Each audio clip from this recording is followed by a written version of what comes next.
Så er det kraften på Valåsen, mand. Der er ikke nogen kø. Okay, jeg tog fejl. Vi skal op til venstre, Jonas.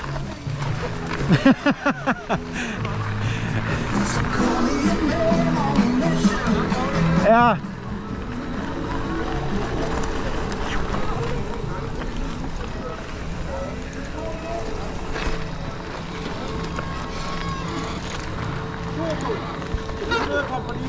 Men altså, den teknik. Så er vi sgu Valåsen. Ej, det bliver godt. Det er jeg fandme spændt på. Så er det her sammen med Janus. Bananas. Ja, det bliver spændende. Åbningsdagen. Se om der er noget, der virker. Der er blevet lavet alt muligt nyt. Jeg har slet ikke prøvet alt det her frække lækkerier, der er kommet. Så det er... Jeg kan ikke vente!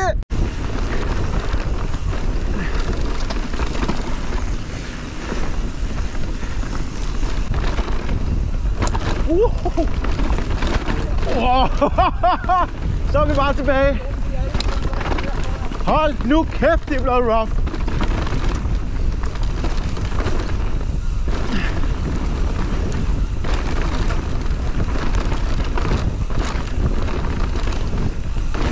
Shit, mand.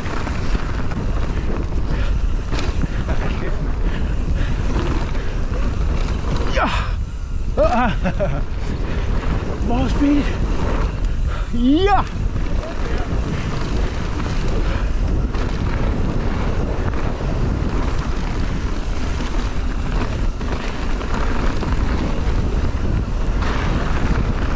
Fedt. Hvad satan? Så har Valåsen skulle lære lidt af udlandet. Woohoo! Ordentlig træksnor i stedet for andet pis. Au! Ja, hvis der er nogen, der vil makse, så kører de bare. Jeg kører langsomt. Ja, jeg makser ikke endnu. Ej, det gør jeg altså heller ikke. I'm telling behind you right back. Nobody wants to go first.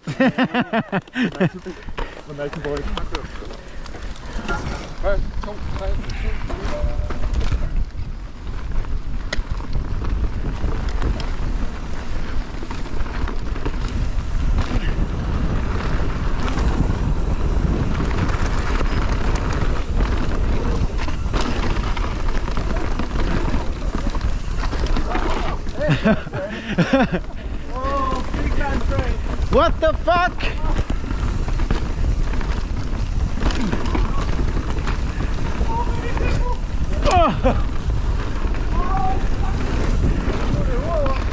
Skal vi ikke køre kylling?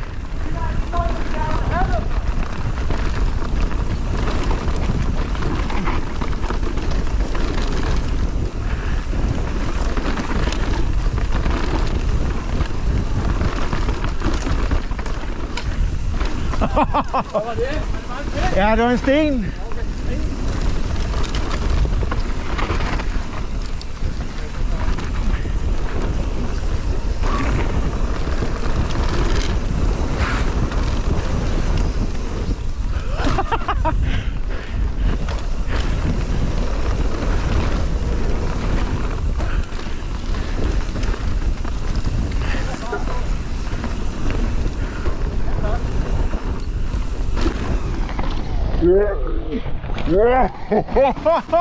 Åh, det er sindssygt, jeg blev bokket der.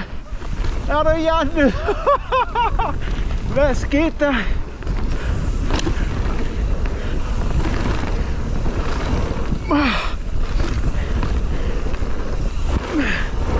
Ja.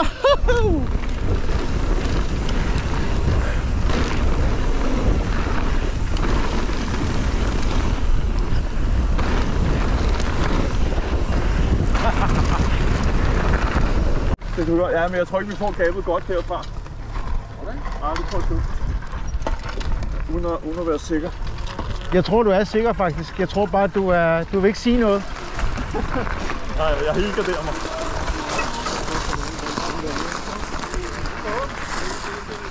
Når vi går for.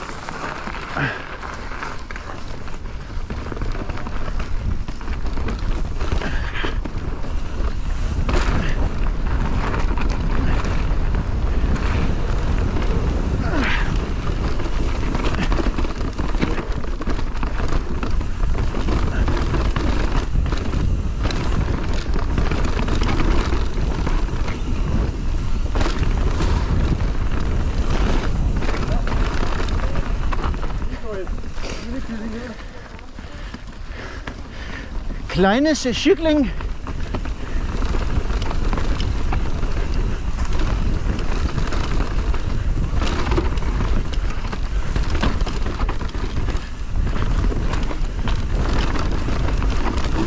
Oh. Ja, okay, et halvt stort hop der. Oh.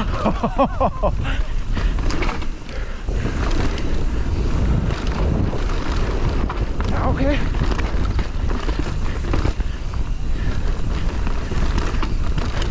Den er godt nok blevet lavet om, hva'? Er det sindssygt?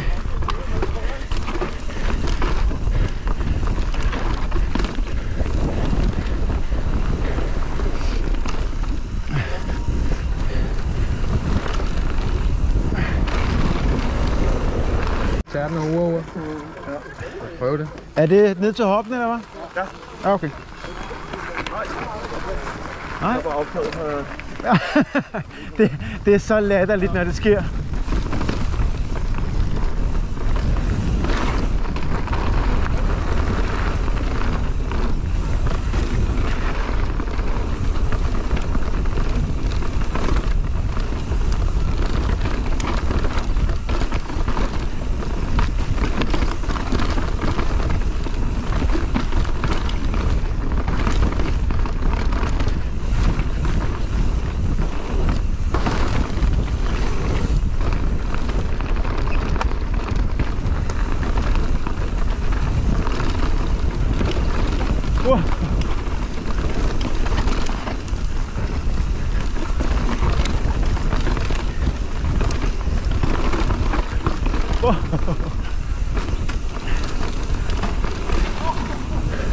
Det var en stor sten.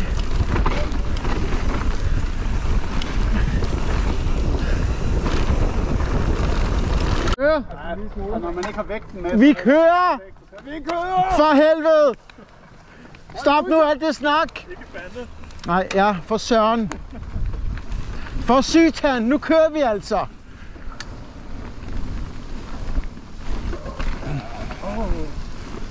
Silent win. Win. Silent Wim. Silent win.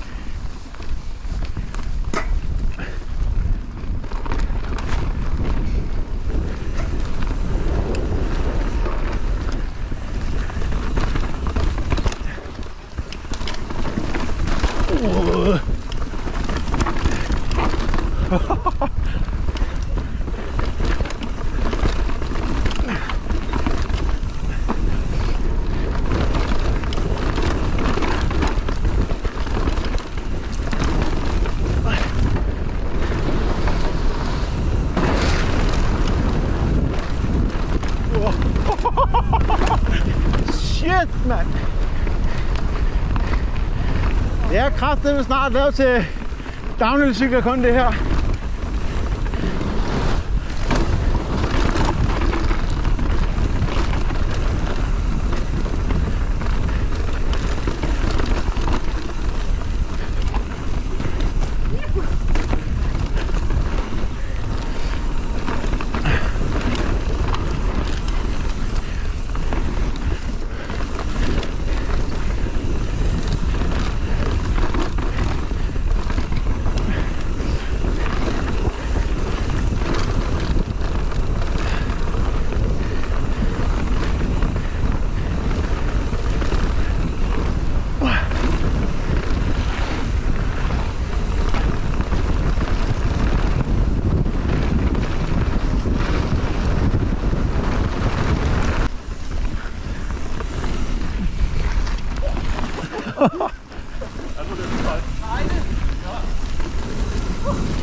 Shit, nogle psykoser. Ej, det er ikke nok.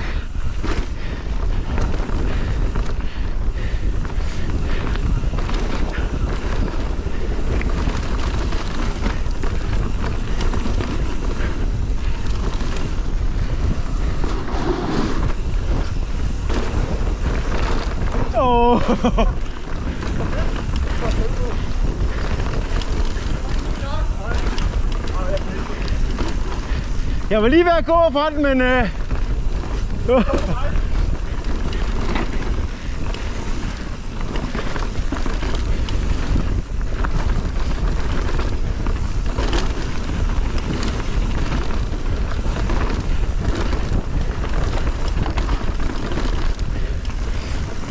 er helt anderledes, end jeg husker det. Ja, den er sgu da.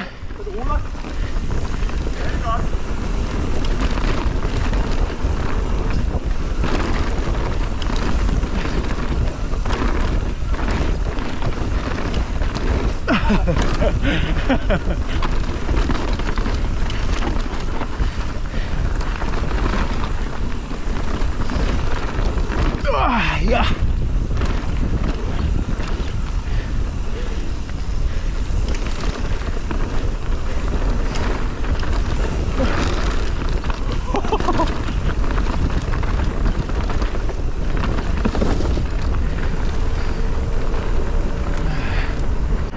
Vi prøver lige at kigge på en rock garden her, fordi den er bare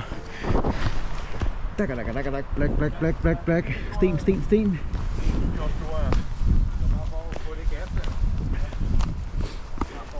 Og det er også, du ved, det er enten højre eller venstre for den sten dernede. En god linje ned igennem her. Ja, præcis.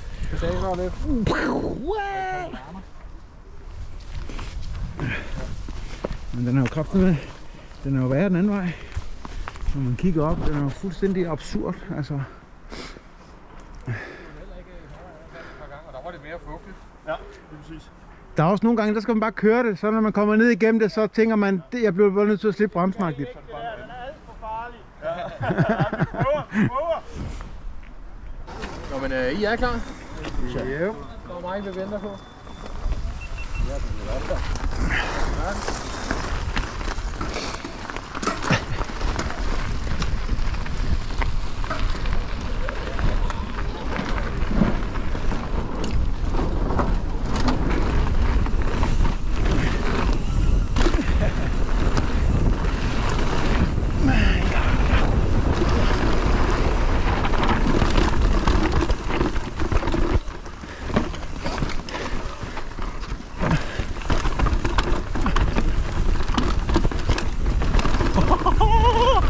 Yuhu!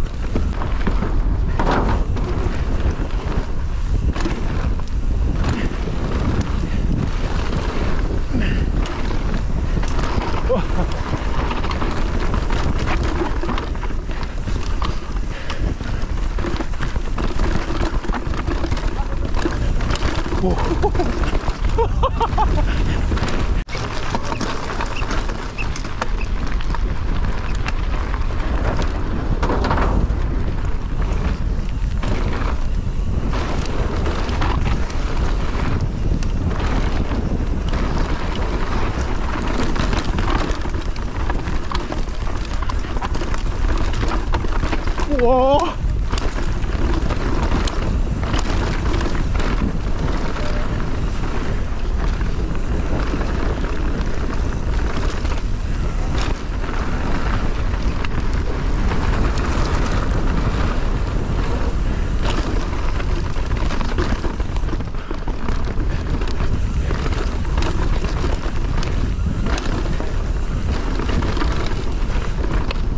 Wow.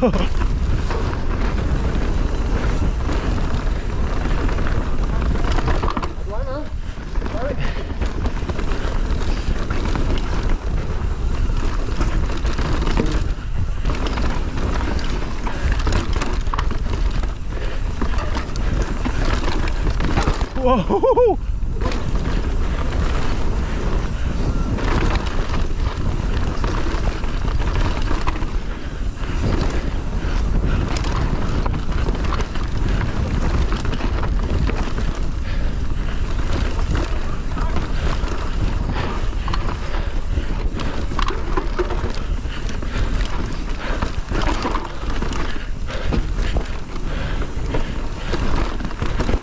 Nej.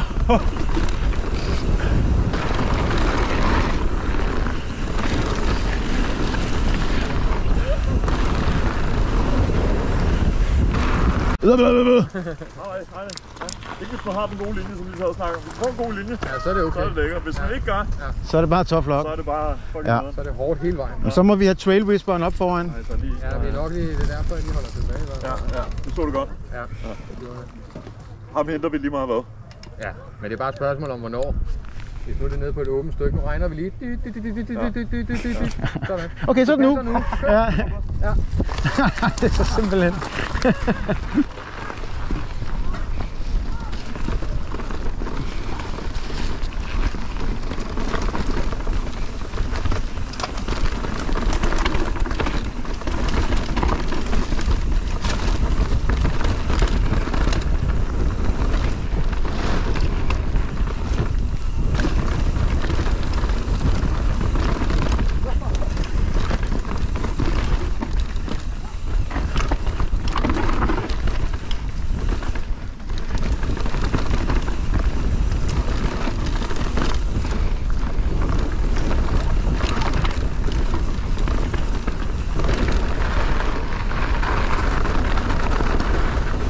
Kæft, hvor det blæser, mand!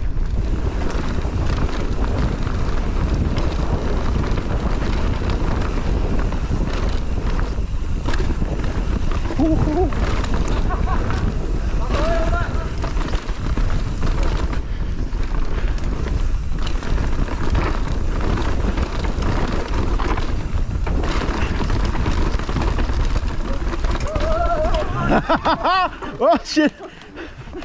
Du snakker om den gode linje, Jonas.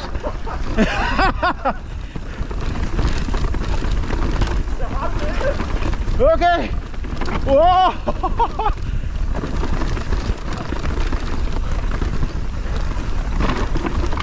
Ja.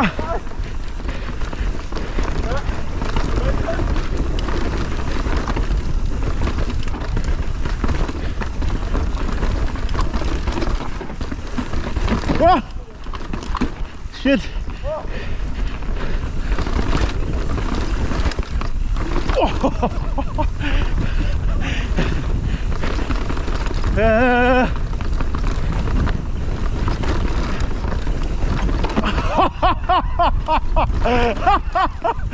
Hvad fuck sker der?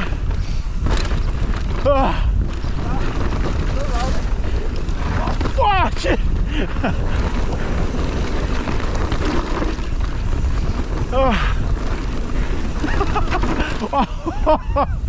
Hvor er det sjovt. Hold nu kæft, mand.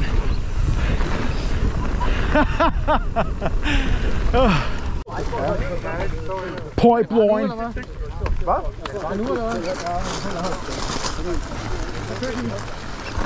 Ej, jeg gider ikke køre forrest. Jonas skal forrest, synes jeg. Jeg gider ikke forrest. Så jeg ødelægger det bare.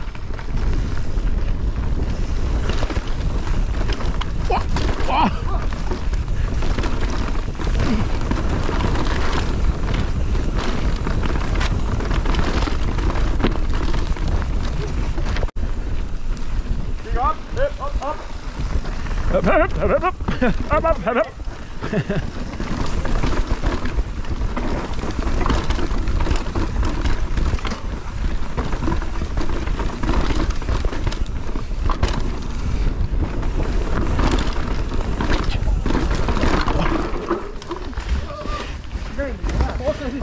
Skulle vi ikke have været lige ude der? Og jeg fulgte bare efter, Jonas.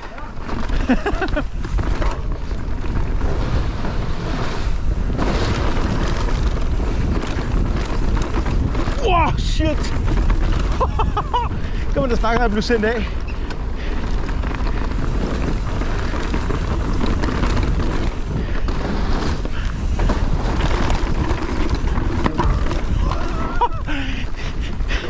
Skal det sige sådan der altid?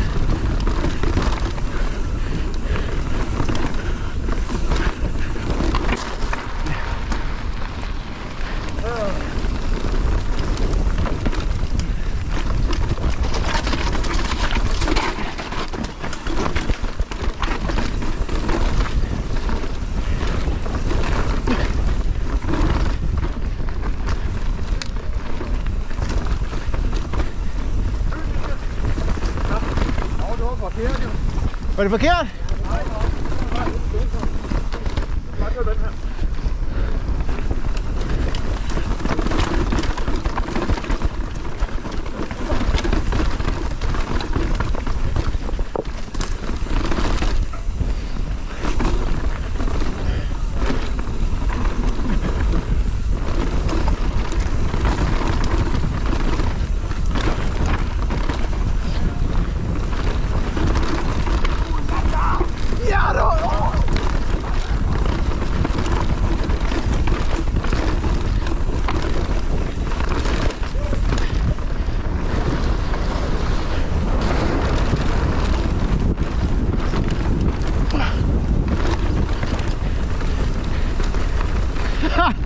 Den er bare rough.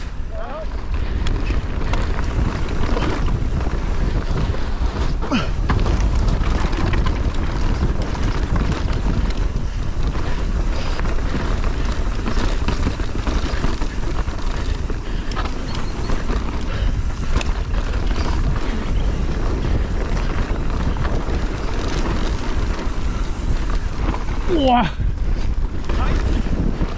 Meget.